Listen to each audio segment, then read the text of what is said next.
హస్తినాపురాన్ని పాలించిన రాజు శాంతను మహారాజు. ధర్మం, జ్ఞానం, క్షమ, పరాక్రమం ఇవన్నీ ఆయనలో నిండిపోయి ఉండేవి. శాంతను పాలనలో హస్తినాపురం ధర్మంతో వికసించింది. ప్రజలు ఆనందంగా జీవించారు. ఒకరోజు శాంతను మహారాజు వేట కోసం దట్టమైన అడవిలోకి ప్రవేశించాడు. అక్కడ ఆయన జీవితాన్ని మార్చే ఒక ఆశ్చర్యకర దృశ్యం ఎదురైంది. గంగానది తీరానికి చేరుకున్న శాంతను నది ప్రవాహం అకస్మాత్తుగా తగ్గిపోవడం చూసి ఆశ్చర్యపోయాడు. అక్కడ ఒక యువ వీరుడు దివ్య బాణంతో గంగానది ప్రవాహాన్ని ఆపుతున్నాడు. ఆ యువకుడు మరెవరో కాదు, దేవవ్రతుడు. ఆ సమయంలో గంగాదేవి ప్రత్యక్షమై శాంతనుతో చెప్పింది, "ఈ యువకుడు మీ కుమారుడు దేవవ్రతుడు." శాంతను ఆనందంతో దేవవ్రతుణ్ణి హస్తినాపురానికి తీసుకెళ్లి వేదాలు, శాస్త్రాలు, యుద్ధ విద్యలు అన్నీ నేర్చుకున్న దేవవ్రతుడు హస్తినాపురానికి యువరాజుగా నిలిచాడు. కాలం గడిచింది.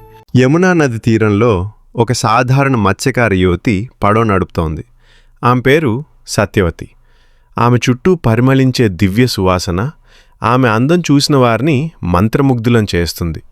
దూరం నుంచి చూసిన శాంతను మహారాజు ఆమెను చూసి మొదటి చూపులోనే ఆకర్షితుడయ్యాడు. శాంతను మహారాజు సత్యవతిని వివాహం చేసుకోవాలని కోరాడు.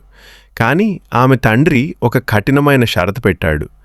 "నా కుమారుడే హస్తినాపురానికి రాజు కావాలి." ఆ మాటలు విన్న శాంతను మౌనంగా అక్కడి నుంచి వెనుదిరిగాడు. రాజభవనం లోపల శాంతను మహారాజు ఒంటరిగా సింహాసనంపై కూర్చొని ఆలోచిస్తున్నాడు. ప్రేమ ఒకవైపు, రాజ్యధర్మం మరోవైపు. ఆ కఠినమైన నిర్ణయం ఆయన హృదయాన్ని బాధతో నింపింది. తండ్రి బాధను గమనించిన దేవవ్రతుడు ముందుకు వచ్చాడు. మత్స్యకారుని ఎదుట నిలబడి ఒక మహాప్రతిజ్ఞ చేశాడు. "నేను జీవితాంతం వివాహం చేసుకోను. నా సంతానం ఎప్పుడూ సింహాసనంపై హక్కు చెప్పదు." ఆ ఘోరమైన ప్రతిజ్ఞతో ప్రపంచం మొత్తం ఆశ్చర్యపోయింది. దేవవ్రతుడి గొప్ప త్యాగం చూసి ఆకాశం తెరుచుకుంది. దేవతలు పుష్పవర్షం కురిపించారు. ఆ రోజు నుండి దేవవ్రతుడు, యవవ్రతుడు ప్రపంచానికి భీష్ముడుగా ప్రసిద్ధి చెందాడు. తన కుమారుడి త్యాగం చూసి శాంతను మహారాజు కన్నీళ్లు పెట్టుకున్నాడు.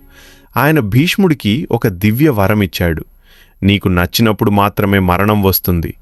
అలా భీష్ముడు ఇచ్చా మరణం అనే వరం పొందాడు.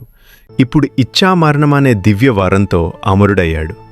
ఇలాంటి అద్భుతమైన మహాభారత కథలు మరిన్ని చూడాలంటే మన తెలుగు మైథాలజీ ఛానల్ని సబ్స్క్రైబ్ చేయండి, లైక్ అండ్ షేర్ చేయండి. తర్వాతి భాగంలో భీష్ముడు తీసుకునే ఒక నిర్ణయం మొత్తం హస్తినాపుర చరిత్రనే మార్చేస్తుంది. ఎపిసోడ్ 3తో మళ్ళీ మీ ముందుకొస్తాను.